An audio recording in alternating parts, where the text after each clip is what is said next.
Welcome to a Catholic and two Protestants go to the movies. I'm Jacob, joined alongside me, Matt, Protestant 2 from the Soundtrack of Life podcast. Matt, how we doing? Doing pretty good, sir. Glad to be here. Glad to have you here. Dr. Earl as well from the Deucecast Movie Show and the Deucecast Extra, Protestant number 1. How we doing? Protestant number 1, reporting for duty, sir. I'm doing well. It's been a good week. Good. Glad to talk about the show. Heck yeah. Yeah, we're doing it. We're almost through our chosen coverage. I do believe Matt and I were talking. I think episodes 7 and 8 come out tomorrow. Yes. I haven't seen how long they're going to be in the theaters for, but I'm assuming it's probably 2 weeks again. Probably, yeah. I think that's the general. Yep. Been 2 weeks. And then I'm sure they'll be hitting the Angel Studios app or Chosen app first and be available to watch for everybody for free, more or less. Exciting stuff. Anybody have anything we want to get into before we hop into this thing, or should we just jump in? So I said we just jump into this thing. Okay. Let's roll it. Doing it live. Let's do it. We'll do it live. Can't say the full quote on this one. No, I would like that's to. probably not good. Dr. Earl, your kind of overall first reactions of these next 3 episodes. What'd you think just overall 1,000-foot view? Yeah, I mean, I liked this group overall. I thought there were some really intriguing illustrations of some things in the gospel, and then of course there's obviously some stories that come directly from the gospels. So I thought the extra biblical stuff was very sort of in line with what you would expect things to happen. I do get a little bit lost in some of the conspiracy of the Pharisees and sometimes that whole narrative. Not lost, but just like it's just not as interesting to me. But I mean, I know they're working towards conspiracy, but it's not my favorite part of the thing. But yeah, I really like these. I thought I won't go into too much detail just yet, but there was definitely some emotional. You can tell it's starting to get like we're on the road, so to speak, towards the cross, right? So it's getting a little more intense and heavy, and it seemed like it to me maybe took from maybe the first 3 seasons or so, took small steps here and there and almost moved at a slower pace, and like these first 6 episodes of this one is just like bam bam bam, like we moved really quickly through some of it. And I mean, my wife said to comment on the same thing about the Pharisees and the Sadducees stuff. She's like, "Yeah, it really bores me." Like, she's like, "I want to see Jesus. I don't want to see these guys." And I was like, "Well, you got to tie it all together." And I said, because it's through the Bible it says, well, they conspired to kill him, or they conspired to see how we could, make him look false or whatever else. All those different times. So you're getting a little bit of that. Yeah, you definitely are. I would like to address Rhett's comment. We won't be putting all of Rhett's comments up there, but I gave this disclaimer before at the beginning of our coverage of the first. Yeah, I would recommend not putting Rhett said, I always said I wouldn't read the Bible because I was waiting on the movie. Sounds like this show finally called my bluff. Yes, it has. It has called your bluff, but also it is not a replacement for the gospel. They say so themselves. Still read the Bible and watch the show, but don't take it as gospel. So you're saying there's something beyond this movie that we can access? I am. Well, tell us more of the story. Okay, interesting. All right. You would like the full story? Oh, yeah. I was going to get my Bible. I guess I got it on my phone, but I forgot mine as well. I had to run downstairs beforehand. I keep my sword with me. I like it. Yeah, I agreed. The Pharisee stuff, I don't know if I would say it doesn't necessarily bore me. It's just sometimes I don't know where they're going with it. I'm also confused on the timeline. At one point it said 30 AD. I'm like, I thought we were much further along than that, like by a year or two. So I don't know if that was a flashback or what, but Listen, don't engage any of that. Do not. I mean, kind of Maccabees. Well, we do get a little Maccabees actually. Yeah, they do we talk do. about We the talk Maccabees. about Hanukkah. Yeah, Yeah. Hanukkah. Not till episode 6, though, Rhett. We have to cover. But yeah, I really enjoyed these episodes. I think the first episode was my favorite of the bunch. Some emotional stuff in there for me. Yeah. I really enjoyed. Really enjoyed. I'm still trying to remember because I had the same trouble last time watching them all three together. I'm trying to remember where. Second, I think I've kind of got it broken down in my head a little bit, but I was doing all this math before we actually went live, trying to remember where this one stopped and this one began. But this first one, it may not be the first one, but it's the first one in a while that we didn't have a cold open. We just kind of went straight into it. We went right into Thomas's. Yeah, I wrote notes as I went in a dark theater, so they were really scratchy, but nice. I just wrote episode 4, Grief Thomas, Gaius Healing Servant, James and John Olive Oil Press. So that's my brief synopsis as fast as I could Okay. I was too busy eating popcorn and Reese's Pieces. Well, that sounds better than what I was doing. I traveled down to Denver for this one, and I did not get my comfortable chairs that we have here in Cheyenne at the theater. The legs didn't go out, so it was a little bit of an experience, but it was still good, and I managed my bladder much better this time. I only left the theater for the intermission. Bladder management is very important. I've got to do that tomorrow for Dune. So yep, same. Let's hop into this first episode here. I think the first thing we talk about, let's just talk Gaius, Quintus, Matthew, and Peter, and Thomas. Yes, but I more so meant the Gaius storyline of this. First. Sorry. No, you're good. So we finally get the payoff from what has pretty much been building since early on in season 3. Yeah, season 2 or 3. Even before that, I mean, I think a lot of people were kind of making that prediction that Gaius is the centurion that asks for his servant to be healed and whatnot. And is that John 4? Matthew 8 for sure. Okay. Matthew 8:5. I did start noticing about halfway through the other night, guy that there was another pretty good crew of us that went to see it, and he kind of leaned up and he goes, "I think we're in John 12." He said, "You know what's the?" He's like, "It was," and we did them during the intermission. We kind of looked through, and sure enough, it was almost chapter by chapter. Wow! As we're moving towards Lazarus, you're right. That's what chapter 12, right? Mm-hmm. Yeah, I think so. Yep. The little Catholicism talk here. So in the Catholic Mass, right before everybody kind of receives the Eucharist and goes up to stands in line for the Eucharist, I suppose that's probably not the most pious way to say it, but everybody says, "Lord, I am not worthy that you should enter under my roof, but only say the word and my soul shall be healed." And that is my favorite part of the Mass, I think. That's the centurion's. Yes. And that's what it's taken from, is interesting, that part. And so it made me very emotional. I'll just say it right off the bat here, to kind of watch all of that unfold. It was very good. Mm-hmm. That was a really high water mark of this episode for sure. Was because when the show started, I didn't know if Quintus was going to have a spiritual awakening or Gaius. You just didn't. I mean, I honestly just thought they were characters that were. Honestly, I didn't even connect the centurion until this last season, right? Yeah, season 3. I guess I began to think, wait a minute, did he say something about a sick servant or something? Anyway, and he was helping Peter build that aqueduct or whatever it was. Yeah, and that was kind of or baptism pool. Or, was it a mikvah? Mikvah. Yeah, the mikvah. Is it a mikvah? That was a cistern. A cistern for the mikvah, right? Yeah. Yeah. Rhett, we're going to be talking some Hebrew words here, so get ready. I'm sorry. I'm reading the comments. Matt, listen, Matt. Yeah, let me.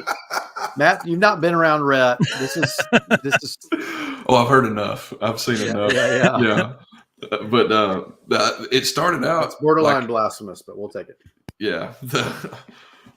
They pretty much like it was really no bells and whistles. It's like, hey, Quintus out, Gaius in. Like he didn't. That really was surprising. He didn't have any like parting shots or anything of that nature. Just done, gone. I was kind of shocked I don't know at if how that's quickly that happened. I am too, and I don't know if maybe like it's supposed to be a sign that like maybe they kind of let him off a bit easy and didn't really punish him and just kind of demoted him type of deal, and he wasn't like physically punished for it. Yeah, Quintus. But yeah, that's how the episode opens is Quintus and whatnot. I think, right?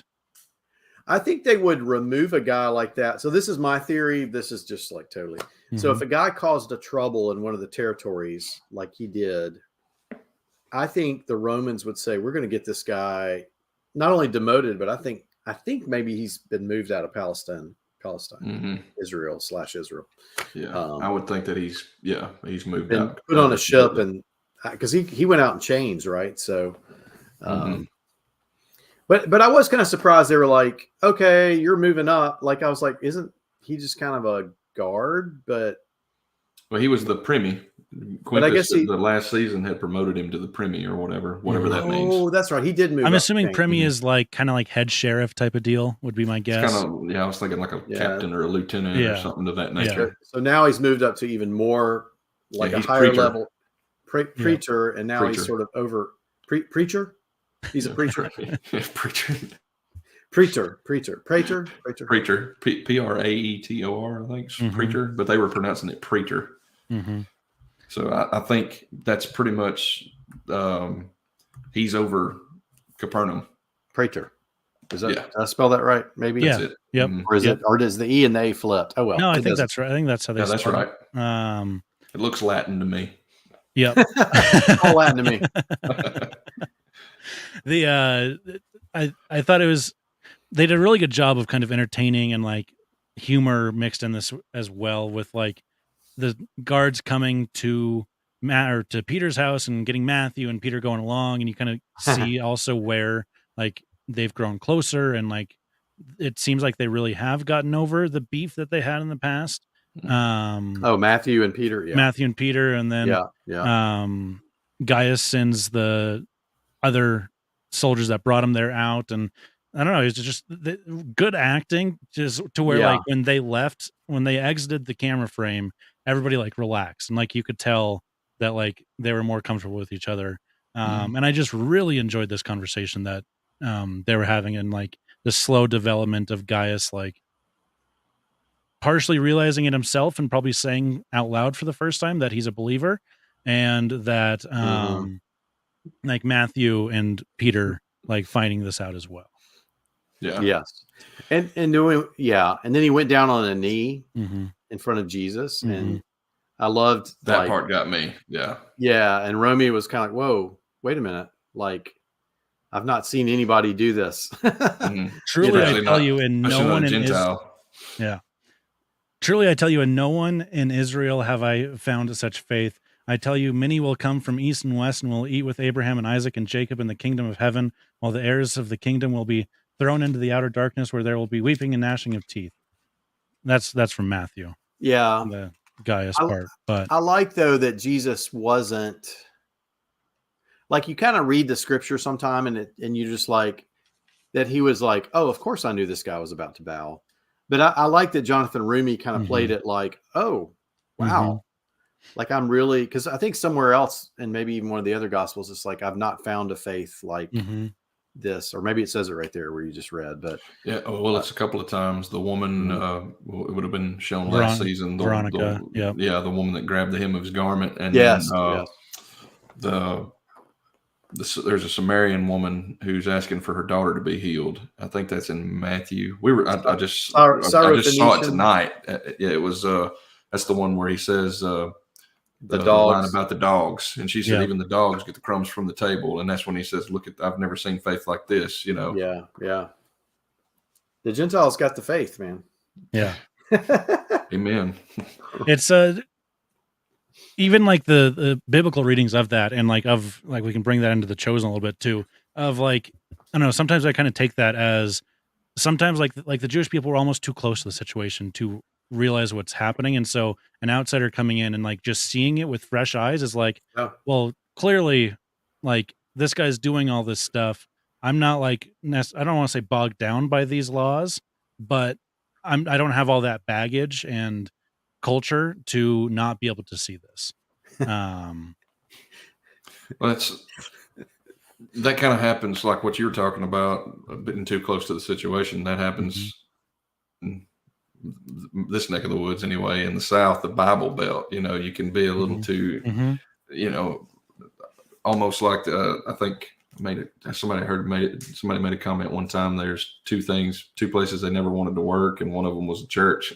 It's like you get behind the scenes, it's like too much. Yeah. Sorry, Matt. I actually think that may have been Dave or Dave's wife. I think I remember Dave saying that. Something about his wife didn't want to work for church because she was afraid that she would just know too much. Something to that nature. Dave Dollar's wife? I think so. I think it was Dave. Oh, really? I could be completely misreading that, but I thought it was him saying it on something. It might have been the Disney podcast. I don't know. But yeah, I like that how you put that, Jacob. They were just kind of a little too close to the situation, and it was like they almost read everything as blasphemy or as evil. I know we don't have a lot of time to do this, but I think it would have been nice to have had a scene where Gaius, because he's in a new role, has people sort of jumping to do. They're like, Gaius, you just say the word. You don't even have to do it. Whatever you say is going to happen. Like, it would have been nice for him realizing, oh, wow, I've got this power.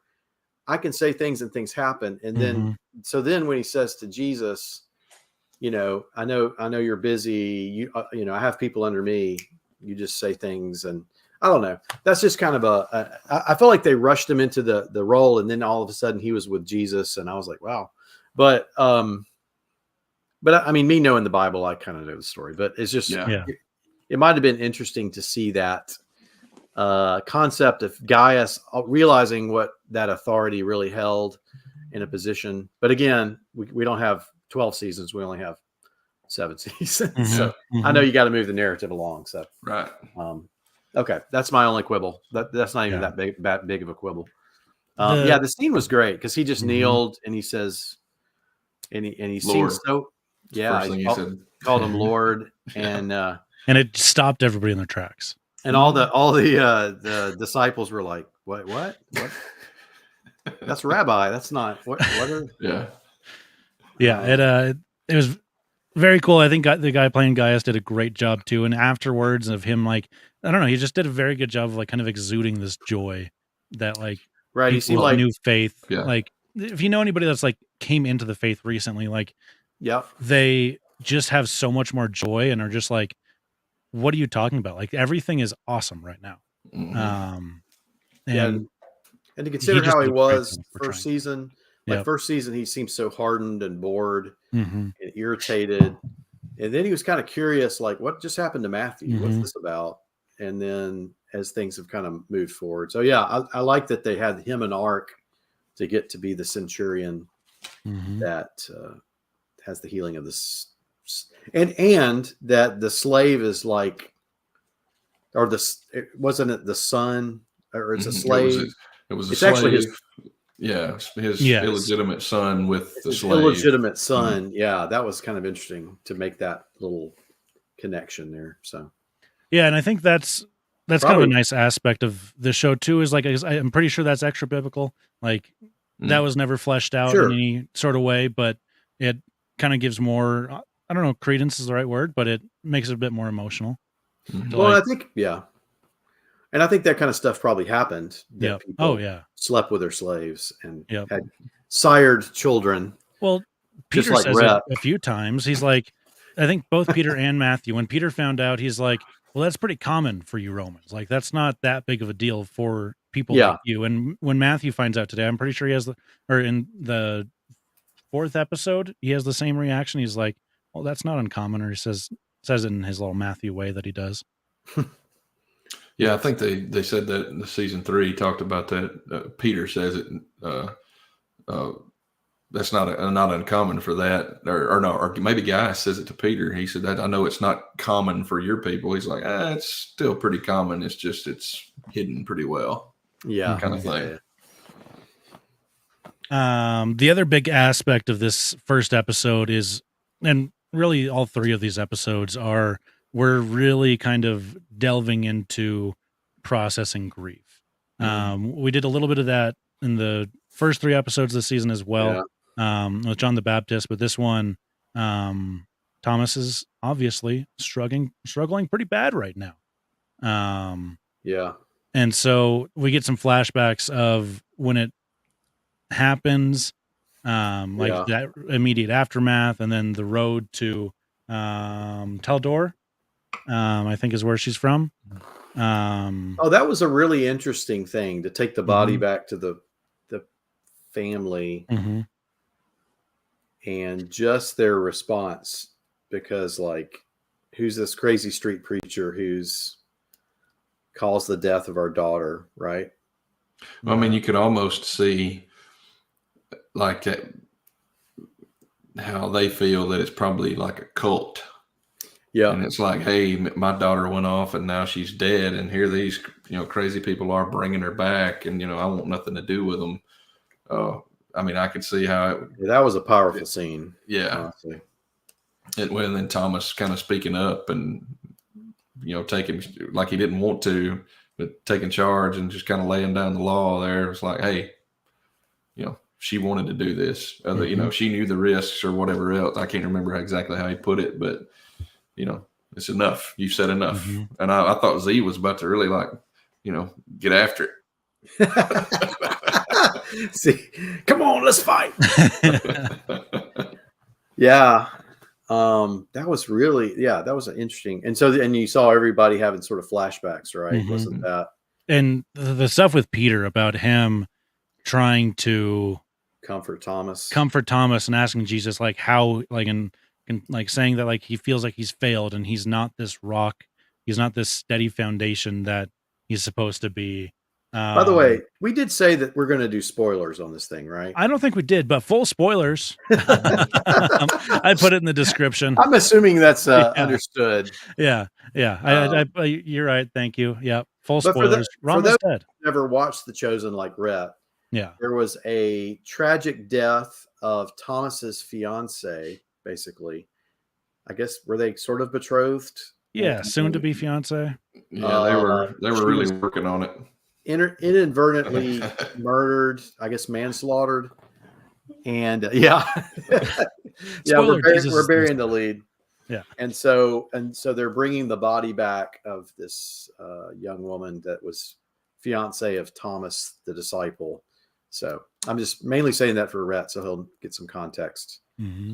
Which, the thing I thought about that scene too was, like, sometimes people do die in the service of Jesus, like even today, a missionary and there may be family members that say, see how dangerous that, people don't always understand, like, well, why did they have to die following this crazy religion, or, and that's kind of the way her father sort of reacted to this whole, and you could see that, like, Jesus was like, oh man, just hurting for him though. Like he just had such compassion for him. Yeah, I wonder if they're setting him up for a redemption later. Maybe. Yeah, maybe. I mean, or because he said some pretty heavy things there as they were walking away, cursing God. We'll get to it, but you guys were spot on about a line that he says from last episode about, "Well, let us go too, so we can die with them." Yeah, you guys called that, like, directly spot on. Like word for word. Yeah, well, it's in the scriptures, but yeah. Let us also go that we may die with him. Yes. Yeah, that's John 11. That Lazarus dies in John 11. Yeah. Because John chapter 10. Well, that may be the next episode. Sorry. That's the I am the good shepherd. Oh yes. Yep.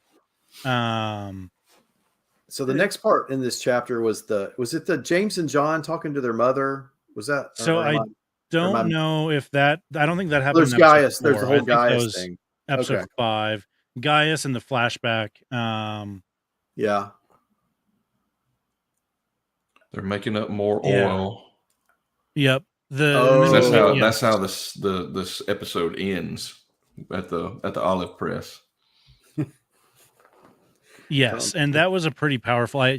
So not a sponsor. It'd be cool if they were, but Hallow has a Lenten kind of challenges, I think what they call it, but a Lenten deal where it's like a daily thing, and they're going through a book. I can't remember what book it is. Is this somebody related to you who just jumped into the chat? Is that? Oh, yes. Yep. That is my mother. Okay. All right. Rhett, be on your best behavior. She's fine. She has to Jacob's mother. She gets it. Hello and welcome, Jacob's mother. Yes. New actor for Philip. I think we touched on that a little bit from Greetings from Alabama. First 3 episodes. But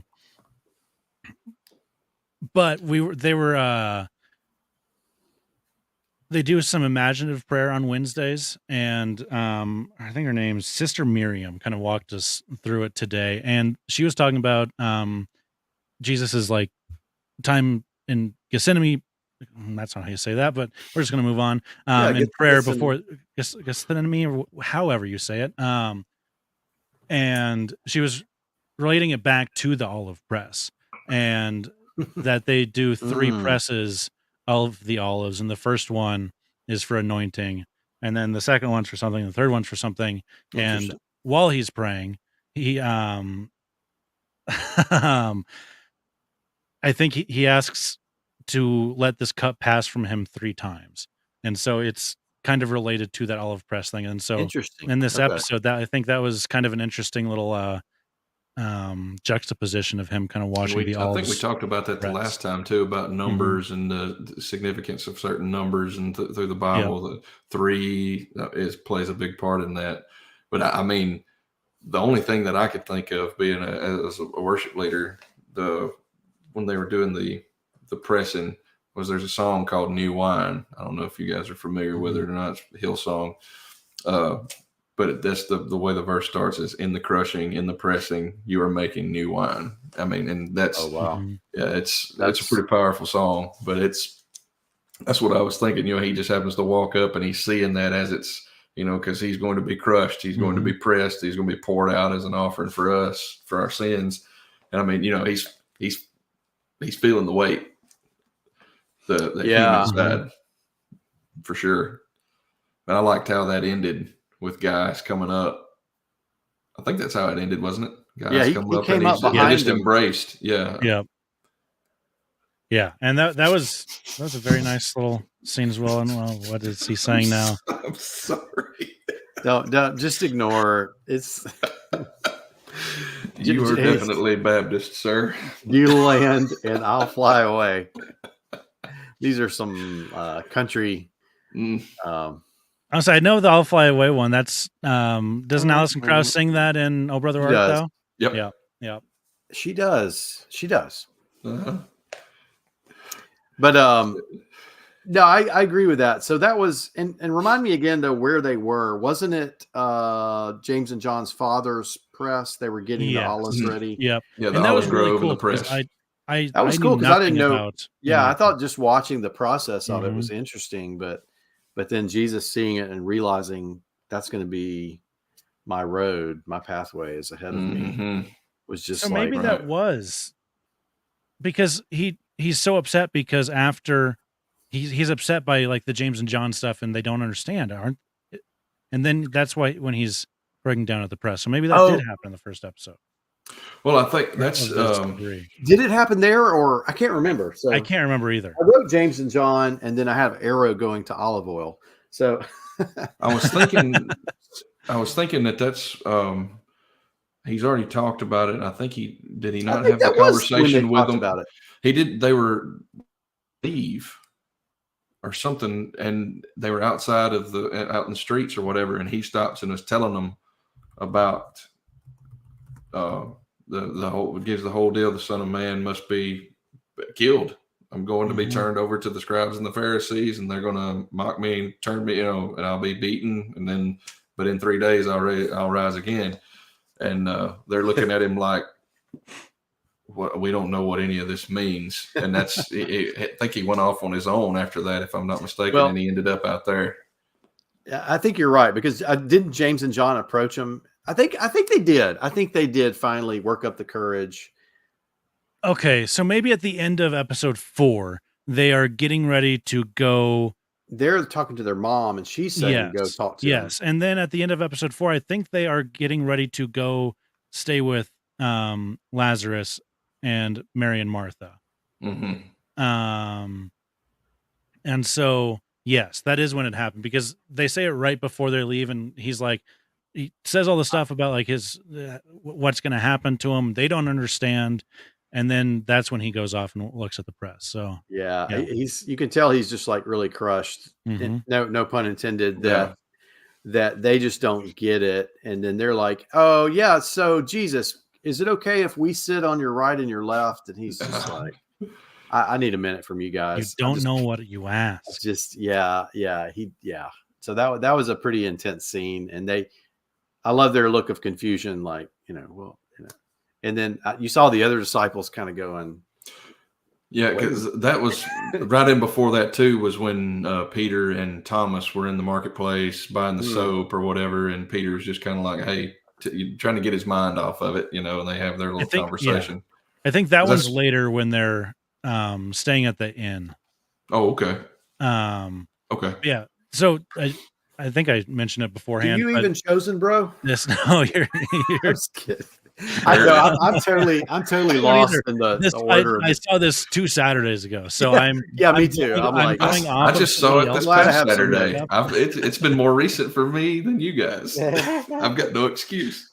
It was good timing, because today's daily gospel in the Catholic Church's liturgy was Matthew 20:20 through 2020 or through 28. So this exact story of it. Of what? Of the James and John asking. Yep. Is that the one where he says, "You don't know what you're asking"? Is that the same one? Or yeah, the I'm sorry, I guess I can pull it up. You do not know what you are asking. Are you able to drink the cup that I am about to drink? They said to him, "We are able." And then I like that in 24, when the 10 heard it, they were angry with the 2 brothers. But Jesus called them and said, "You know that the rulers of Gentiles," and talks about how, like, you guys need to stop thinking like this is he did earthly kingdom. He did have that conversation with them. Yeah. I know in some gospels he uses the first shall be last, the last shall be first. I'm blasphemer. Blasphemer. Jacob, I'm sorry. Yeah, that's further on in there. We got heretic rat. Yeah, that was. How's my Proud Boys out there? From verse 27, that's the first among you must be your slave. The greatest of you must be your servant. That's 26 and 27 of Matthew 20. Okay, so it is in that passage. Okay. Yeah, it's just a little further down. Okay. I know in one version he brings a child in and he says, "If you don't become," but I think that one they're just grumbling amongst themselves. Maybe, I can't remember. And he's like, "What are y'all talking about?" And they're like, "We're not going to tell you," because they're both arguing who's the greatest or something. Petty things. See, it was it's corporate climbing. We gotta. It's right before that's at the end where they ask that. They go on because he's upset. They go, he says, "I'm ready to see my mother," and so they go because she's staying with Lazarus and them now, and that's when he's having that conversation with her. Yeah, like they just don't get it, Oh yeah, he says to them, they just well, they're only human, and then that's when he says, "I'm only human too," or "I'm human, also human." I think is how he says it. Yeah. Onward to episode 5. Are we? Yes, and this one opens kind of weird, kind of forgettable, but Joanna gives them a gift, and they're all confused about it. Joanna's kind box, of comedy stuff. Yes. Well, I wouldn't put it quite like Joanna's box, but that's what I wrote. Well, there is a scripture that says that the women there were some women, including I think maybe even she's mentioned by name, that helped. Joanna, the wife of Chusa. Yep. So she helped. There were some wealthier women that helped provide for Jesus's ministry in a way. Although I'll be honest, I remember them opening the box, but I don't remember what happened after that. They pretty much just divided it up and went and sold it. Yeah. I think the main point of it was that Judas to make some money, and Judas is getting a little. Yeah. He's starting to skim a little bit, isn't he? Look, I wrote down here that they've started adjusting his makeup. It's kind of a Palpatine, Anakin for Star Wars. Not far from Sith eyes. Yeah. That's exactly what I was thinking. I was like, he's going to have Sith eyes before this is over with. But they've started to make. He looks more pale. He looks a little bit more unkempt. He's just looks like he's suffering a little bit. Yeah. Has he gone now? The last 3 is when he went and talked to his friend, right? No, that was these 3 that we're talking about. So that's probably that's the last episode. That'd be episode 6. Oh, is it? Okay. Yeah, I think so. Okay. So they're on their way to stay with Mary, Martha, and Lazarus. I can't remember everything exactly that happens, but I really enjoy the kind of Mary and Martha parts. Oh, yes. Let's hear the notes. Here's a synopsis. Joanna's box, Sadducees versus Pharisees, 1 mile/2 mile, Mary/Martha plot against Jesus. So there's your synopsis. About that. The one that goes. Which was that was a great part of this episode. That was really cool, in my opinion. But anyway, we can talk about the. No, let's talk about the 1 mile, 2 mile, because I think that's the main thing that happens before they get to Lazarus' house. Let me touch briefly on the Sadducees and the Pharisees. Okay. So there's a leader who's a Sadducee, Yusuf, who's probably going to end up being Joseph of Arimathea. Look, the further we go, the more I'm like, Dr. Earl's right. I'm all in on that. You guys are absolutely right. Yep. I was telling everybody that at the theater the other night. It's interesting that he's taking him around to introduce him to this. It's almost like he's a new senator in the Senate, right? Because he's part of this council. I think it's like the Sanhedrin. I think this is the Sanhedrin. It is. And so, but it's split between Pharisees and Sadducees, I think. Yeah. Y'all can correct me if I'm wrong. My Jewish. No, I think that's right. And so, but there's the main difference is the Sadducees don't believe in the resurrection. Yeah. That's right. They're a lot more secular. I would say if you think about Judaism, they're secular versus they don't have a lot of spiritual depth. I don't think they believe in the angels or anything like that either. I think I'm correct in that. Like, look up the Sadducees and get back to us. I think 71 is what Google told me when I said how for the Sanhedrin.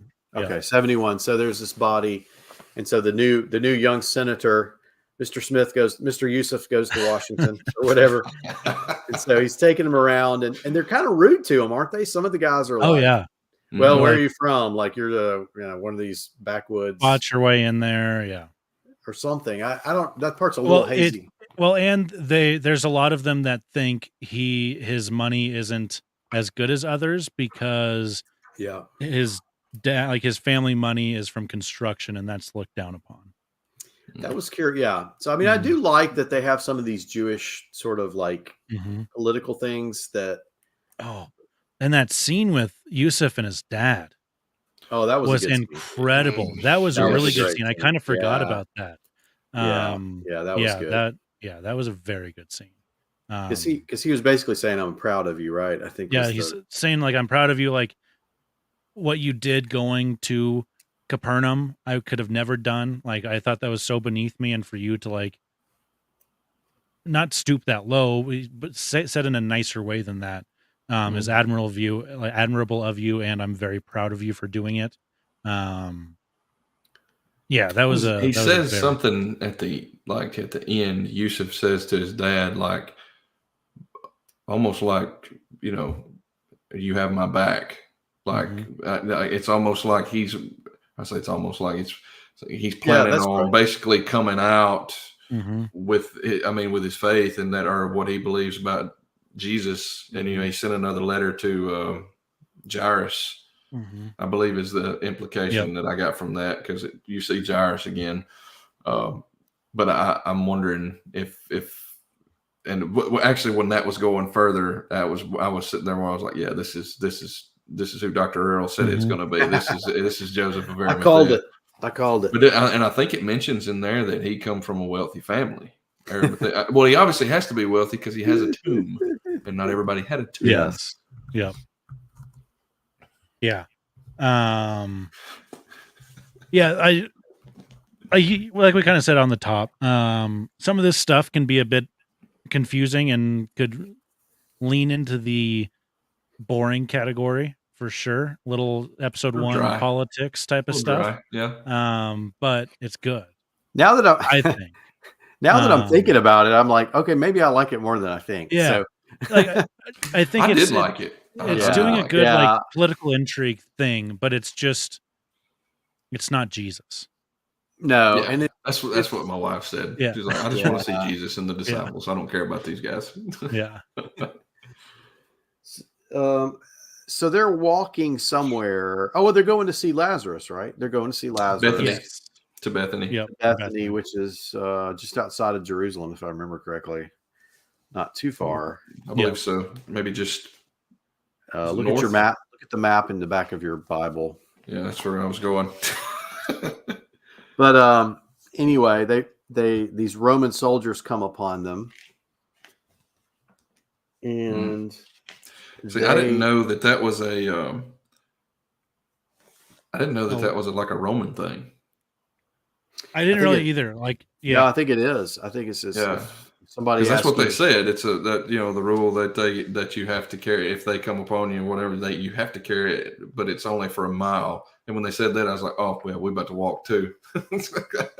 I mean, it hit me then. I was like, yeah, we're about to go too. And the fact that they had to drop their packs, and I just thought the way they were so unceremoniously stuck that helmet on Jesus, like bam.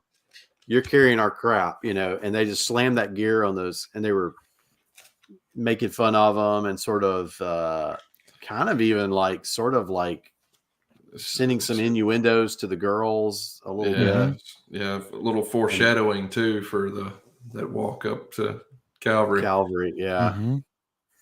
Yeah, it was just everybody's kind of physical acting in this was on good display. They looked miserable doing it.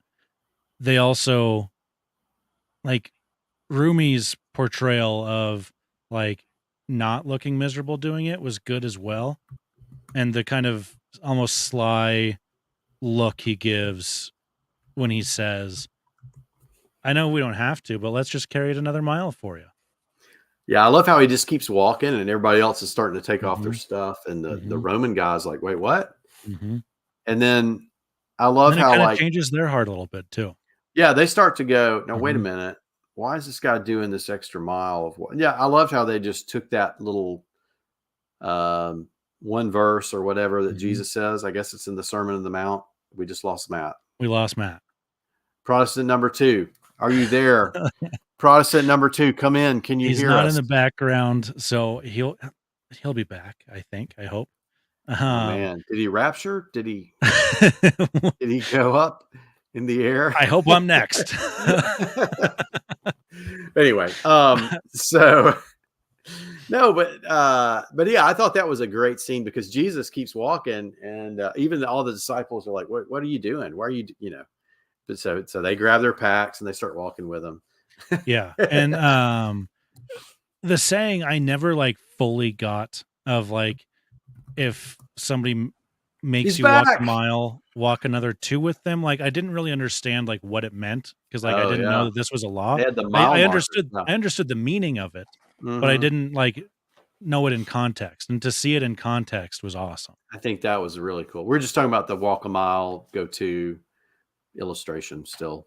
Matt, can you hear us? Okay. My internet went squirrely there for a second. No, you're good. We were worried that you were raptured and we were left behind. I don't think you can hear us still. No, I don't think so either. Matt? That's all right. I'll save that joke for when you can hear us. Yeah, that was good. Matt, can you hear us? Come in. No, that's all right. We'll just he'll be back eventually. Anything else happen on the road before we get to? Yes, you're back. Okay. Can you hear us? Just being, I've got you guys. You're perfect. Did you say squirrels ate your internet? Is that what you said? You said mean, as good excuse as any. I've heard something about a squirrel in a Pascagoula church or something, but Ray Stevens. It gets wild down there in South Mississippi. Anything else happen on the road to Bethany, or should we talk about Mary and Martha and? Well, they get there eventually. Lazarus, Mary and Martha. They show up. They're pumped. I love this kind of story and message of Martha. Food they were making, man, they had some really fancy food. Delicious. But Martha. Martha. Oh yeah, that's exactly what I thought. Yeah, I made that joke to my girlfriend during it, and she just kind of looked at me. I'm like, Brady Bunch, and she's like, nope. I'm like, all right, never mind. Martha.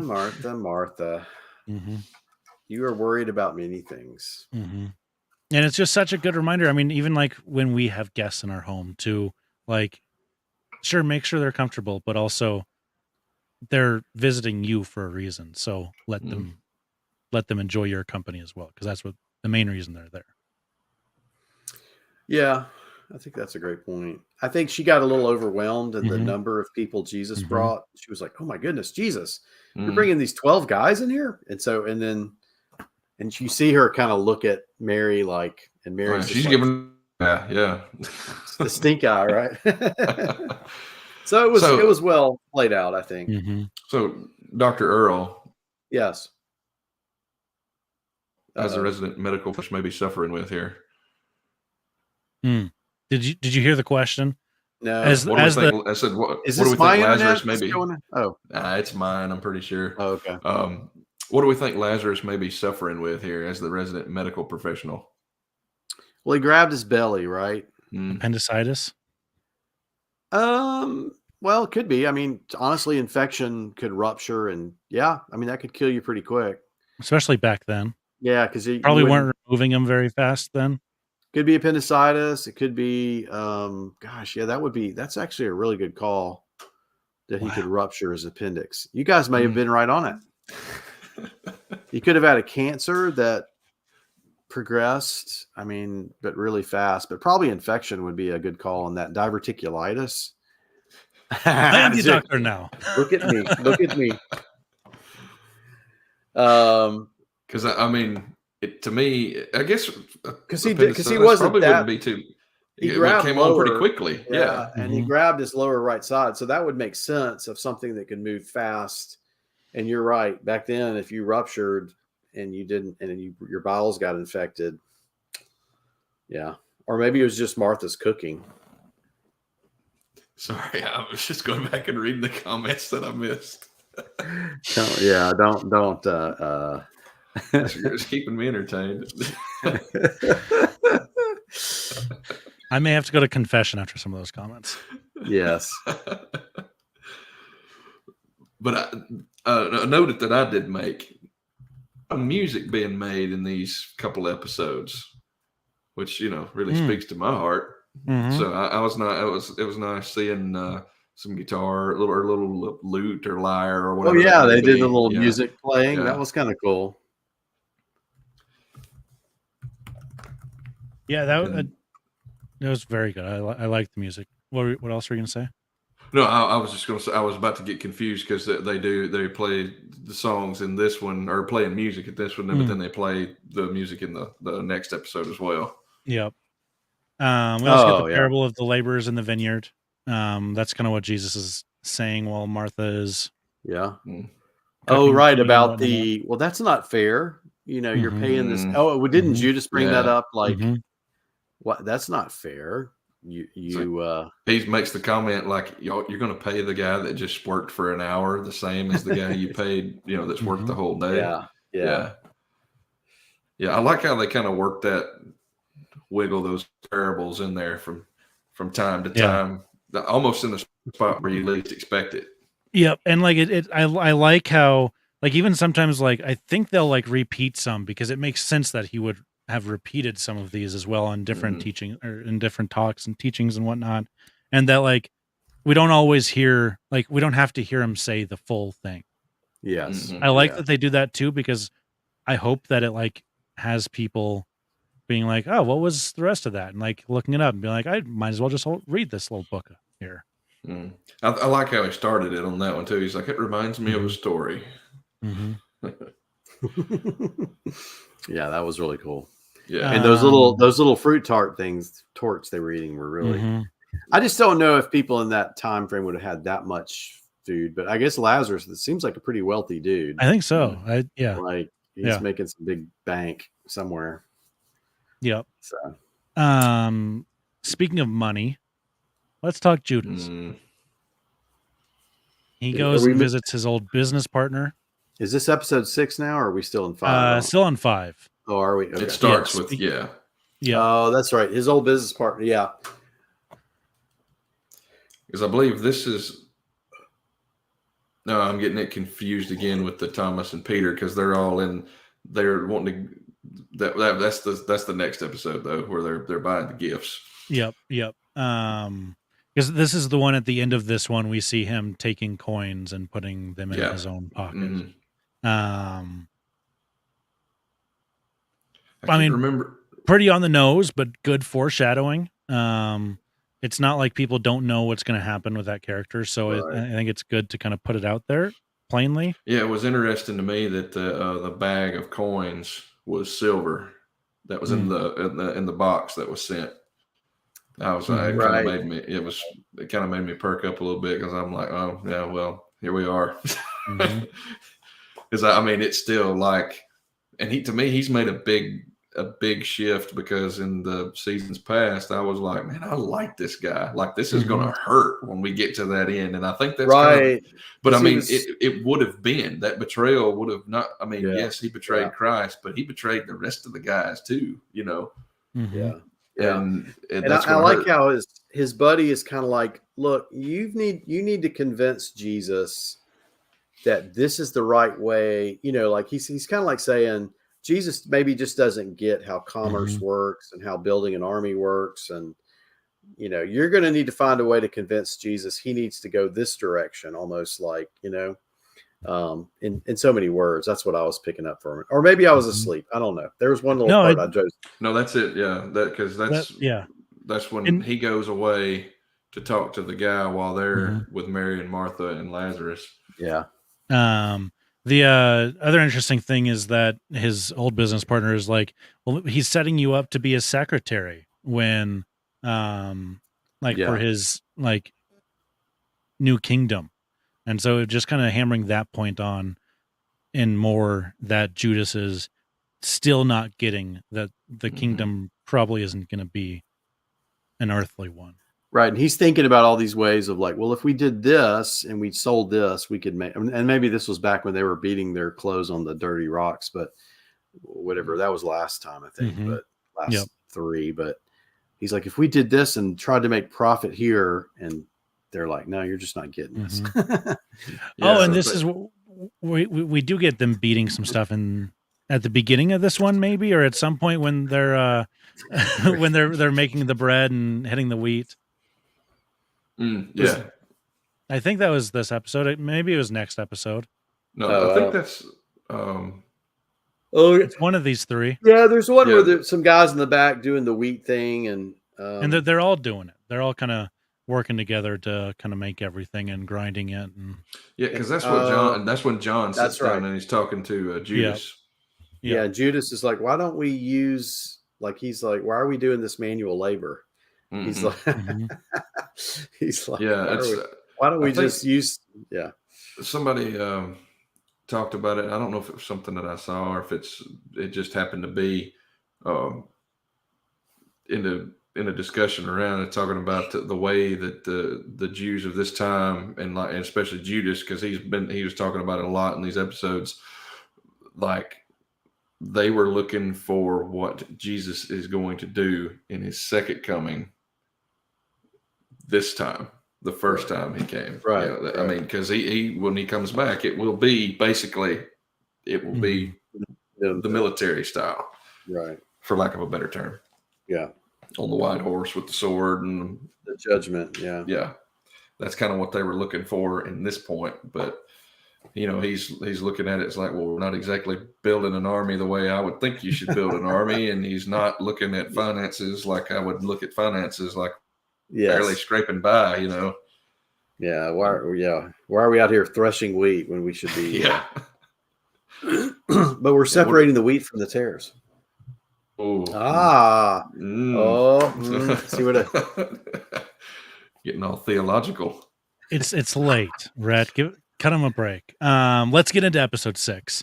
We start out with a pretty intense cold open of them rushing people back, and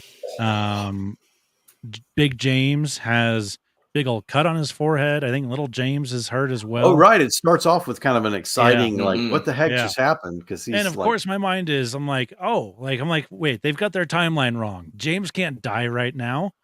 Oh, I wasn't thinking that. He can't die till after Jesus. And I was like, okay, they're probably not doing that, but I'm very confused on what's happening. I was confused too. Do you remember where they're staying? What town they're in here? Are they still at Bethany, or did they? They're in a different place because they hear about. They're staying in an inn, but they're outside of Jerusalem. They're close to Jerusalem because that's later on is when they go to obviously where they come from. There, they were at the temple, and he was. They try to stone him. That's in the head with a rock. That's right. Mm-hmm. That's when he's given that's the John 10. I am the good shepherd. The shepherd, my sheep hear my voice.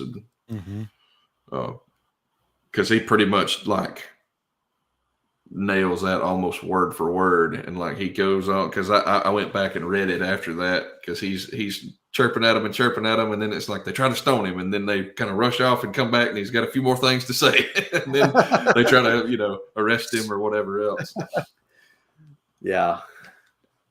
I love the Hanukkah retelling, and there was your Maccabean moment, Rhett. We did get into some of the Apocrypha there, but they retell the whole story of Hanukkah, which I thought that was really interesting, a great way to do it. Yeah. It definitely was. And it's fun to see.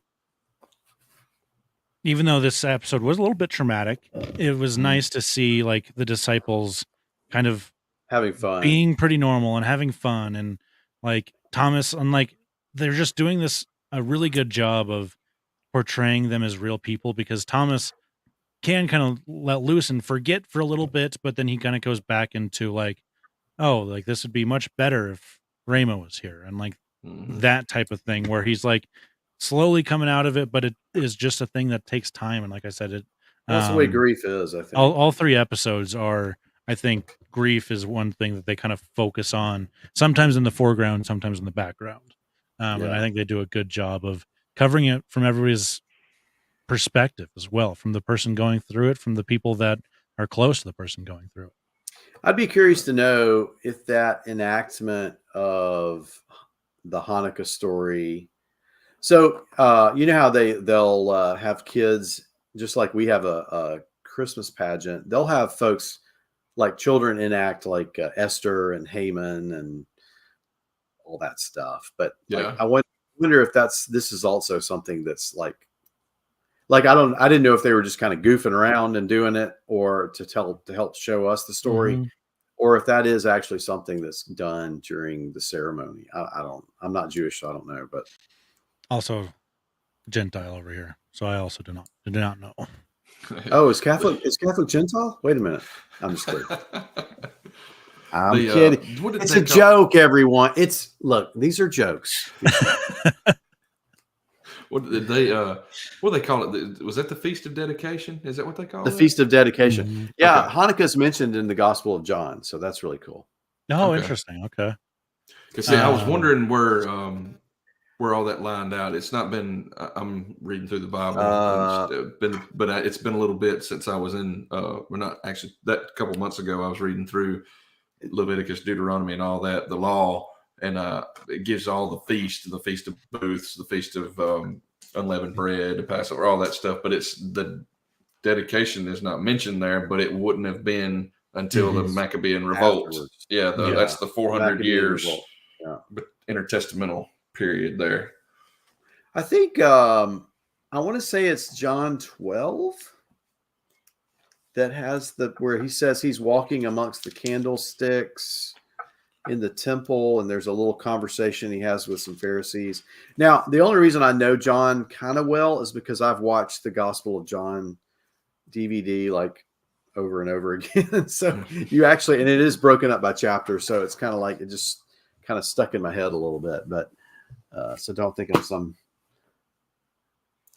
Let's see. I was looking for that. It's not 12. 12 is where maybe it's 11 or Mary anoints Jesus at okay. Bethany. That's in 12. Maybe it's 10. Check 10 out. Check the beginning of 10. Because 11 is 10 is I am the good shepherd, I am the father of one. These are just the headings in my Bible here. Okay. Because that pretty much 10 was pretty much what happens there at the temple with them.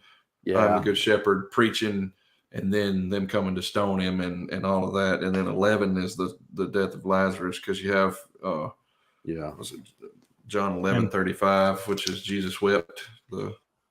11:35. That's where that falls in. I can always remember that verse. Carry on. I'll find it for you. Okay.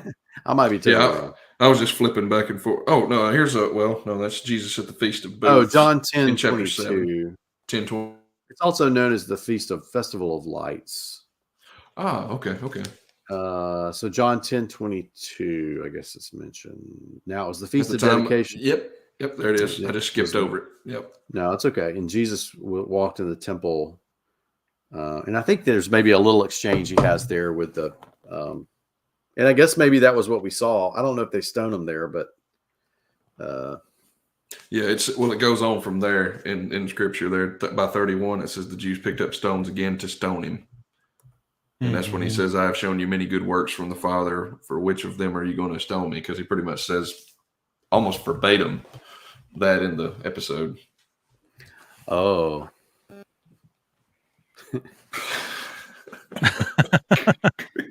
Thank you, Rhett. So another aspect here, we mentioned it earlier, Thomas, the John and a couple others are Matthew or a gift for Thomas and trying to figure out what to get him. They're buying Hanukkah gifts, right? Yes. Yep. 8 crazy nights. And they send Matthew to Judas to get money for the sandals, and Judas is being a real jerk about it, is the word I'll use. Yeah. Oh yeah. Yeah, Matthew and Judas have a little exchange, right? Yeah. Because he's an old tax collector. He's running the numbers. He's picking up something like, wait a minute, something's not jiving. He says we're out of money, but we shouldn't be out of money from his calculations. Yeah. Yeah, I like Matthew. I do too. And I'm guessing they've tried to maybe look at it. He's a little on the spectrum, maybe, or Asperger's or something of that nature. Oh, for sure. Yeah, I think it's fitting though. And he's the calculating numbers guy, and he's like, but if that's true, then we haven't. And he does his hands up like that, and yeah. Well, then Judas really looks. He's looking pretty kind of roomy eyed, just almost like sick, just. His complexion's a little more pale. He, like I said earlier, he looks a little more unkempt, and I guess he's under some stress because he's been stealing from the purse. But yeah. I like. I don't remember if it was this episode or the one before, but like he went out and talked to the two guys that were like two of his first disciples. Is it Nathaniel and? Yeah, that's. Thaddeus and Little James. Thaddeus and Little James, and just kind of like said, guys, I know y'all been with me a while. It was just kind of a nice little moment. It was that because they've not had a lot of screen time. I mean, it's been more focused on Peter and Thomas, and so for him, it almost made it out to be like maybe out of the whole bunch that the two of them kind of really are the closest to fully understanding what it is he's saying. Yeah, because they were, they were like, I think James maybe been the one that they were talking about it. Like he said, you keep saying a lot of these things, it's kind of scary sounding things, and then, but it's almost like they kind of understood what he's trying to say. or what he's telling them. Yeah. And I guess that would be if they've been with him the longest, they kind of know more so how to read him and know how he thinks and teaches. Yeah. And they seem to be the most humble in a way, especially Thaddeus. I mean, he's, just very, they just both seem like they've been the sort of ride or die friends, the disciple, we started early on going to Mary Magdalene's house with you. And so anyway, I just think it's kind of interesting that he gave him a little moment, together with them. So that was kind of cool. And then I don't remember as much about them going into the temple. Did he give the woes here, or was last? That was last time. Yep. So like Matt said, this is the good shepherd. The good shepherd. Yep, the good shepherd. That Pharisee, that lead Pharisee, comes out to confront him. Yep. Well, we didn't even talk about the fact that Caiaphas, was it Caiaphas? Uh-oh, we lost Matt again. He's raptured twice. He is, yeah. Every time he goes up, it's like, wait a minute, this isn't this guy. Who's this guy? It's in the back. No, there was that guy who sort of almost united the Sanhedrin when he stood up and said, "We must set up a plot." Right? Didn't the guy stand up and do that? Yes, he did at one point. I can't remember if it was episode 5 or 6, but yes. Yeah. It was at the end of 5. That's right. It was, because that's what sends Zebedee off too, because Yusuf sends a note to Jairus, and Jairus sends Zebedee to go warn them. To say, look, they're coming after you. That's right. And that's when they were in that Hanukkah place, right? That they get that note. Well, the note is about Lazarus. I think they get 2 notes, and the first one's that Lazarus is sick, and the second is that Lazarus is dead. Welcome back, my son. Maybe. There we go. I keep getting raptured out of here, man. I know. Rhett said it's pre and post trib rapture all in one night. Uh-oh, he's frozen with it. I can hear him. He's back. We go. There we are. Yeah, I'm here. We need to get you a landline. It freezes up you guys, so then I know I'm. Yeah, we'll keep moving so you can tell. Yes. Well, yeah, like the inflatables outside of the car dealerships. But let's talk about the temple stuff and whatnot. Sure. I don't know what I have to say about it. It was just more of that. We're really building up to this. I'm sorry, we weren't even talking about that. We were talking about Caiaphas. The whole rapture thing got me.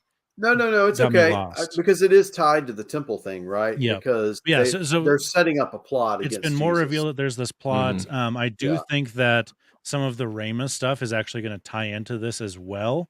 I think that's kind of what they alluded to as well, with the fact that where her dad is from and lives is not part of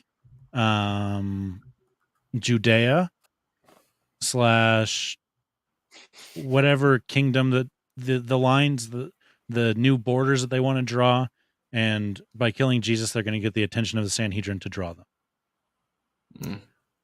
Oh, I may have missed that part. Yes, and say all that again. But I was still confused.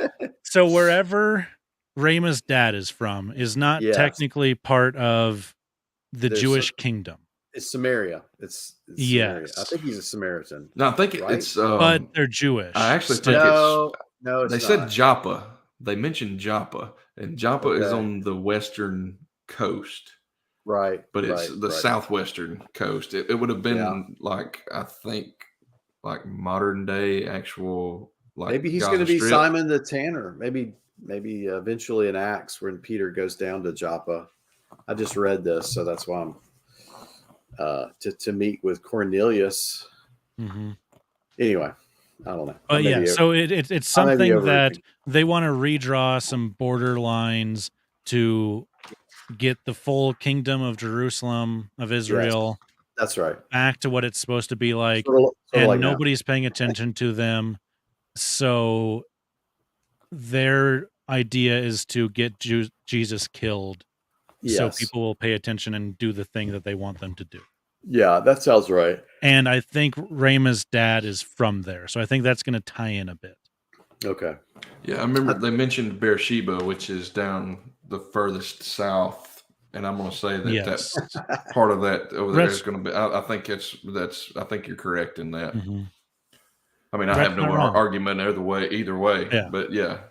But yeah, so that to say all that is to say that they are working on setting this up, and they also Caiaphas said pretty much no more Mr. Nice Guy. Anything that Jesus does that like we think is out of line needs to be reported, and if he says something again, he needs to be taken in and like for questioning. Right. And Shmuel and Yusuf are both kind of like, they're like sort of disturbed by that concept, like because they both sort of have they both had an experience with Jesus, right? So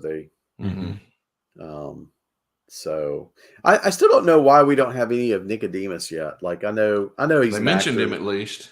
He's been mentioned, but I'm like, and maybe it's just too much to hire him right now while because you're going to need to bring him in later. I think that's probably it. I think they're saving him for another for season. Yeah. Yeah. Because he is bigger of a name and more established. They're probably like, well, if we don't need him right now, if we can have maybe we'll just mention that he's away or something. Yep, Shmuel character, maybe take some of that. Shmuel. Have Shmuel team up with Yusuf a little bit to have Yusuf bounce off of in Jerusalem. No, Rhett. No, I'm not acknowledging it. No, do not post that. No. Tell your mother we're sorry. If she's still listening. We're sorry, Mrs. Roth. Yeah. But yeah, so and that I think sets up this whole stoning and Good Shepherd stuff pretty well. Matt, did you have some stuff that you wanted to touch on with the preaching in Jerusalem stuff here? No, I mean, other than they were like spot on. I mean, they just pulled it straight from scripture for the most part. I mean, as far as what Jesus was saying. Now the stuff with, who was it? Was it Judas? Was it Judas that was getting answered? In the crew, and Peter's like, because he tells Judas that, hey, you need to pay attention to my sermon tomorrow. Like you specifically need to hear this. And he's focused on all the other stuff going on. And Peter's like, hey, just calm down. Like, it was funny to me that normally like everybody would have been freaking out in the past. They all seemed really calm. Like, and these guys are getting all stirred up. It's like, yeah, we're just going to hang out. We do this stuff all the time. That was Peter too, when Judas came up to Jesus and Jesus was watching the shepherd, and Jesus is like, oh, look at that. He calls each one by name. I was like, oh, that's like, that's so good.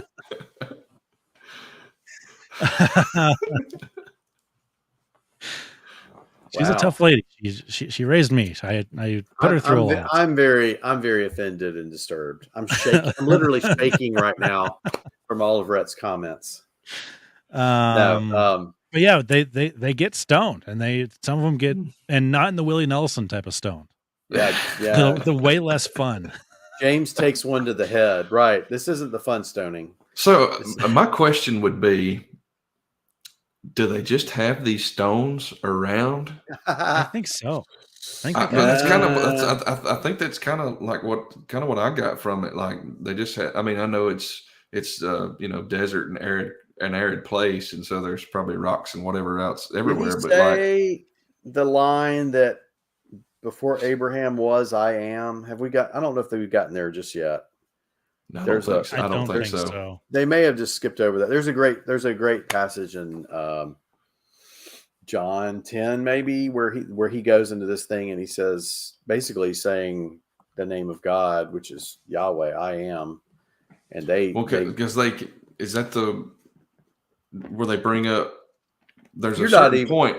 There's a certain point. I don't know if it's in John, but he tells them that they talk about Abraham, our father, and he's like, You're not even 30 years old. And, So and he's like, your only father is the devil. and he's like, you're not even 50 years old, and you've seen Father Abraham. And he's like, I tell you this, Before Abraham was, he says, I am. And man, they go nuts after that. Oh, And yeah, Jesus, that's where they yeah, tear their that's not- clothes. But that's probably still to come. That's probably still to come, I bet. We still don't even have this one. They were getting all stirred up because he was calling himself the Son of God. Yes. Or Son of Man, which is a reference to Daniel and the prophecies. Yeah, and I think they're we still got to. I hope we don't skip over the Transfiguration. I mean, we haven't. Yeah, I feel like that's going to be like a next season maybe, deal. Yeah, they're not exactly doing, and I know they could say, well, the way the biblical writers didn't write necessarily chronologically. Right. So, I mean, I guess you could put it anywhere in the story from their. I mean, if you go, that's what we were discussing because it's a lot earlier. Yeah, it depends on which one. Like Matthew, I think, has it at a different time than John. Okay. And it's. If you go, I mean, at a certain point here, like they've been going, because I think it was the last three, they healed. He healed the man born blind, and then that was John 9. Well, then this episode was John 10, pretty much. Well, then if you're raising Lazarus, that's John 11. I mean, then you go to 12. I mean, if you just keep going, anointing that way, at Bethany, that's the anointing of feet. Yep, and then you're all the triumphal way entry. So you're headed towards the crucifixion. Yeah. The truly I say to you, before Abraham was, I am, is John 8:58. Oh, that's 8. Okay. I was shooting it way too forward. Okay. Yeah, there's a lot more discussions where there's some like clashes. I feel like there's lots of teachings in the temple that we have not really seen. Yeah, and maybe we won't. Yeah, we won't. I don't know. Yeah. I actually thought, because they were headed to the temple and they were starting to get stirred up, and Jesus almost seemed like he was getting aggravated, and I leaned over my buddy and I was like, hey, are we getting ready to flip some tables here? Yeah, I thought that too. Like I thought, well, this may be the scene, because that's still to come, I think, right? And see, in my head, I always thought that the table flipping was, or how I read it, is that it was like the kind of week of his passion. Like that's how he kind of kicks off the week. There's some people that think there's two table flips. Okay. Like, because there's one, because I just read this. John just kind of kicks off with it. Like just after the John the Baptist stuff. Yeah. John 2, there's one, but then the other gospels all have it at the end. So some people, again, chronologically, I don't know. But once you get to once they get to like the point we're at, honestly, with the raising of Lazarus, I think the rest of John after that is only a 3-week month. That's right. Something like that. It's not long. It's not long. Well, I mean, I say that, I don't know. They were staying somewhere on the other side of the Jordan from Jerusalem, because remember, they had to cross it on the ferry and then they had to cross it by foot after. So I don't know exactly where they were, but yeah. Well, and he also says, has Martha come to him yet? No, we haven't had that scene yet. I think that's next. I think it's going to be in these next 2 episodes. Anointing? No, not before the anointing. There's a moment Jesus, first he delays. Well, first of all, let's talk about that. He has delayed already. Yes. He receives an announcement that says Lazarus is sick. Okay. Did he also receive one that said he's dead, or have we got Yes, they got it when they came back from the stoning, and somebody knocked it off the table to put Big James there, and he picked it up. Oh, that's right. They were all focused on James, and then he picks up the letter, and he's like, and Mary picks up on it, and that's a great scene too. Yes, Mary's like, I am super upset by this as well, and like whatnot, and he's like, well, that's because you've been listening to me.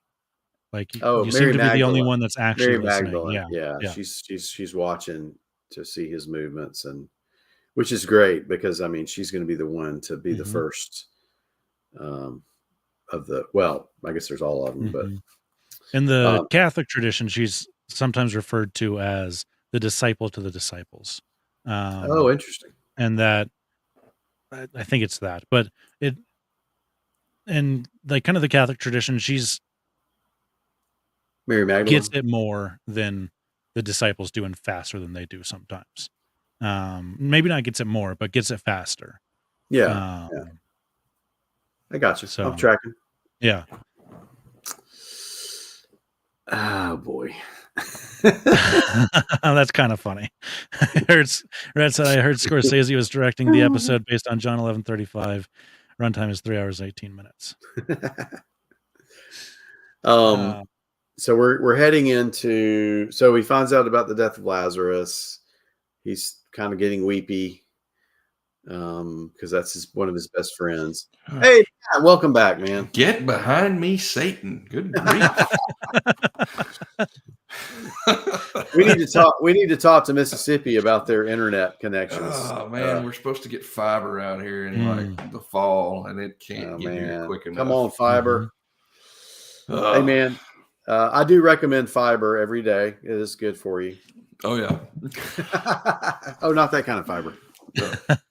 So what did I miss in this? I don't even know. This is getting unbiblical with 3 raptures now. We were talking about the notes that Jesus got, and that he got the one. No, we're talking about the note he got about the Lazarus dying. Yeah. And then we were just talking about Mary Magdalene and how she seems to be the only one that is actually understanding the things that he's saying. Mm. And then it seems like and I think they kind of made there's certain subtle in the Bible too. I guess if you wanted to read them that way, it seems like the women understood things a little bit better than the disciples did, or for sure at certain points. I mean, obviously with the anointing his feet, and then it seems that way. Yep, I said the same thing. Oh, good. Yep, on the same page. And that's, I mean, and a lot of people, and I don't know if you said this or not, I will reiterate. A lot of people put that as in that's how you can pay. I mean, if you need historical, quote unquote, non-biblical history to prove that this is real, is like, why would these guys from this time put this much importance on women? Right, which was not a typical thing in that day and age. They couldn't be an eyewitness in court, right? So you wouldn't want them to be the one unless it was true. Exactly the way and they felt like the truth was what they needed to say. So, great point, Matt. Thank you, Protestant number 2. Heck yeah! Hey, I'm in and out here, so I got to hit this stuff. You got. This is your only chance to witness to us, man. Come on. Keep getting pulled out of here. And then at the end, Zebedee shows up because Yusuf sends Jairus a note, and Jairus sends Zebedee to deliver the message that the heat is being turned up on Jesus. And Zebedee is like, "What in the world is happening?" And then Thomas is like, "Let's just go." How does Thomas say it exactly? Oh, he says it just like it says it in Scripture. He's like, "Well, let's go to Lazarus so we can die with him." Yeah. And I think there's this disappointment. Thomas is seeing this thing where, like, my fiance died. Now your best friend's dead. You could have gone there and healed him. Let's just all go die then. He's just kind of got this. That's John 11:16. So Thomas called the twin, said to his fellow disciples, "Let us also go that we may die with him." Yeah. It's just a great sort of like. Now I see that some people say that he was a zealous guy, like, "Oh, let's go die with him." But I like how they're kind of playing it like he's a little bit just burnt. Yeah, and I mean, I see how, because I was kind of left wondering how they would tie that in with the Rhema and all of that, and I see it's almost like they're doing a slow build. I mean, if you can call killing off a character a slow build. Well, yeah. They fridge the girlfriend or whatever that fridge is. Yeah. But I mean, I guess they're setting it up. I mean, we talked about it last time, the doubting Thomas. And I mean, this is. Yeah. And I mean, I guess that's where they're trying to head to that. Like you were saying, he's going to sit there and wonder why, you're going to raise this guy, but you're not going to raise Rhema, Yeah. And it may be he and Judas struggling with those things for the next little while. And I'm still not even sure they know he's going there to raise him just yet. Well, no, he does say that though, doesn't he? Says our Well, he friend says We're going to wake him up. we're going to wake him up. Yeah. I don't even know if we got into that part. Did we have that in this episode? What's was that? I awake? Did that happen in this episode? Did he say Did what happen? That phrase? Yes, it did. Man, He was sitting on the steps. Sitting on the steps, and everybody was very confused. They're like, "What? The note says he's dead, didn't it?" And he's like, asleep. Lazarus sleeping. Somebody will wake him up. Yeah, that's right. And that's because they were asking. They said, "Well, you said this was a disease or sickness that wouldn't lead to death. Wouldn't lead to death, right?" That's right. With the first letter, he said it's going to be a sickness that doesn't lead to death. Sorry, I'm yawning, guys. No, you're good. I'm sorry, I was reading. I was at the internet yawning a little bit as well. Runs all cotton. He's not lying. Yeah, Rhett said Mississippi internet runs on cotton and a used deck of cards. That's missing. Dude, I thought it was a string and a Dixie cup. Yeah, Dixie cup. Yeah. Well, did we miss anything that you guys wanted to bring up, or should we wrap? I think I've forgotten more than we even. I will be glad. Like, I'm glad this was just 2 episodes, but they may be longish episodes. They may be. They could be extended episodes. I don't know. Yeah. Rhett bringing the heat late.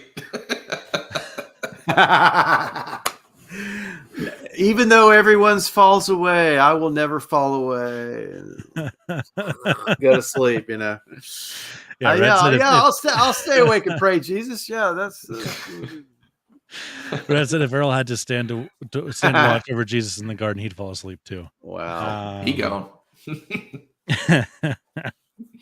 Shots fired. It's not untrue. I probably would too. I've done a better job of swallowing my yawns. Yes, very good. Just kidding. Overall, kind of thoughts headed into this finale. What do we think we're going to? Where are we going? Oh, Back your mom says no intermission in the next one. Interesting. All right, we got to be ready. Oh man, bladder training. Oh yeah. I made it to both times, but just barely. Yeah. Like it was a run out. There was a lot of hours. 3 hours. Really? 3 hours. Oh man, that's what we've got. I'm gonna have to restrict all fluids into my body. Yep. Gonna have to do it a couple times in the next week or so. So we got Dune tomorrow night too. Yeah. That's just y'all. I'm being reserved my strength for Chosen. Yeah. Well, all right. Well, I suppose if nobody else has anything else. It's a great discussion, guys. Yes. Very good discussion. Thank you guys once again for joining me. Thank you everybody in the chat, Rhett, Mother. Hey, mash that bell. Hit that like button. Yeah. We're here to talk about spiritual content. I don't know what I'm yeah, we are. And other stuff too, sometimes on the Good Day for Movie Podcast YouTube channel. Who knows? Maybe at some point a Catholic and 2 Protestants Go to the Movies will have its own YouTube channel. Oh, whoa! Now let's not get. Who knows? Michael's pushing for it hard. The guy that doesn't watch The Chosen. Yeah. And is watching Dune instead of this episode right now. Oh, is he watching one? He is watching Dune 1. Good. No, that's good. That's what I said in the Discord. Yeah. No, he needs to. Yep. He needs to appreciate that movie. I did my Dune rewatch, Part 1 rewatch. So.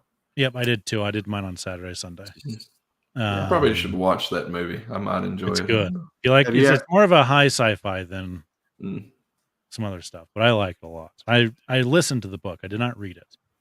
But quite enjoyed my experience of listening to it.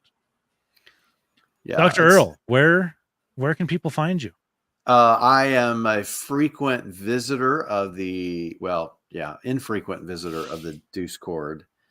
I do come in and like a few posts and heart a few posts and high five and hand clap a few posts. I can also be found on the as a sort of host, permanent guest of the Deucecast Movie Show, motion picture show. Deucecast Movie Show. What is that You thing said called? Deucecast Movie Motion Picture Show. The Deucecast Movie Show, hosted by Michael Nip and Dave Dollar, and myself, who is just called Dr. Earl. And then you can also find me in sometimes in the hospital. You don't want to find him there, probably. You don't want to find him because that means you're on a hospital bed, probably. And then sometimes you never know where you. But I'm not on any streaming. I'm not on any like Instagram. Yeah. Matt, what about yourself? Well, you can find me in the Deucecast as well. But if you want to listen to some guys goof off and talk about music, we got a podcast, me and a couple of buddies of mine, The Soundtrack of Life, a music podcast. And there's some news about that one. There's a special episode maybe coming out next week. Special. I don't want to say too much. I have a guess on who it is. I won't even make the guess. Yeah. Unless you want me to. Oh, is there a special guest? I have kind of guessed it. Maybe. Oh, yes. I know this. Yeah. Yeah. Yep. I didn't know how much information dropped or whatever. Yep. So I didn't feel like it'd be my place to say too much. But we guessed it. We had somebody invite us on another podcast and we went on, and cool. I think that releases next week. Yeah, apropos of nothing that has been said so far, everybody should check out the Food for Thought cast as well. Melissa Reagan is a listener of the Deucecast Movie Show and just one of the best listeners of like all of our content, and she's awesome. So everybody should go support and listen to her podcast. She's good people. She's good people. She is good people. You can find me. I am on the social medias. I'm at Roth from Wyoming, Twitter, Instagram, Letterboxd as well. Who knows? Maybe it's 10 o'clock here. I probably won't be watching an Oscar movie tonight, but I do plan on knocking a few more Oscar movies out before Monday. The Good Day for a Movie podcast is my podcast. But before I say that, I should say you can also listen to both Dr. Earl and I on Tuesday nights live on YouTube on the Deucecast Movie Show YouTube page. For the Deucecast Extra, we are currently covering Bad Batch, which just premiered last week, in our first episode covering the last season of that was last night. 3 episodes. Oh, and there's one that was released tonight or today, right? Yep. I guess I need to watch that at some point. Sigh. Yeah. No, I'm just kidding. No, I usually save until Monday or Tuesday to watch, in all honesty. Oh, okay. Fair enough. But it is kind of late, so. Yep. Good Day for a Movie podcast, like I said, is the podcast. We're doing a bunch of pick a different movie every single week and review it. Tate, Sage, and I, friends from high school. Our last 4 episodes were all on Oscar movies, so Past Lives, Holdovers, animated movie Nimona, as well as May December. Coming up this coming Monday, if you're listening to this at time of recording, Michael Nip, Garrison Rifen, Tate, and I will be live again right here on this channel for our 2024 Oscar prediction show. So I hope you will join for that as well. Go to gd4gd.movies social media pages for the link to our Oscar contest so you can participate as well. Anybody have anything else they want to say? I'm sorry. I mean, Rhett's not wrong that my podcast should be renamed. It's A Catholic and Two Doofuses Misinterpret a Movie. For reference, he's not referring to you two. He's referring to my co-hosts of my other podcast. He's referring to Tate and Sage. Wow. I would say 80% of the time they are doofuses. 80%. Let's extend them some grace. 80% is a lot of grace. Okay, that's well, yeah. I'll be nice. Thank you guys so much for listening. Thank you for watching live. To everybody that has been watching live, I'll tell you what. I was trying to think of an outro, and I couldn't think of one better than what Father Mike does for Bible in a Year and Catechism in a Year. So I'm just going to steal his. but I'm going to give him credit for it. So I don't know if it counts as stealing. If you would pray for us, we will also pray for you, and we'll continue to do that. God bless. Everybody have a great rest of your night. Amen. That works.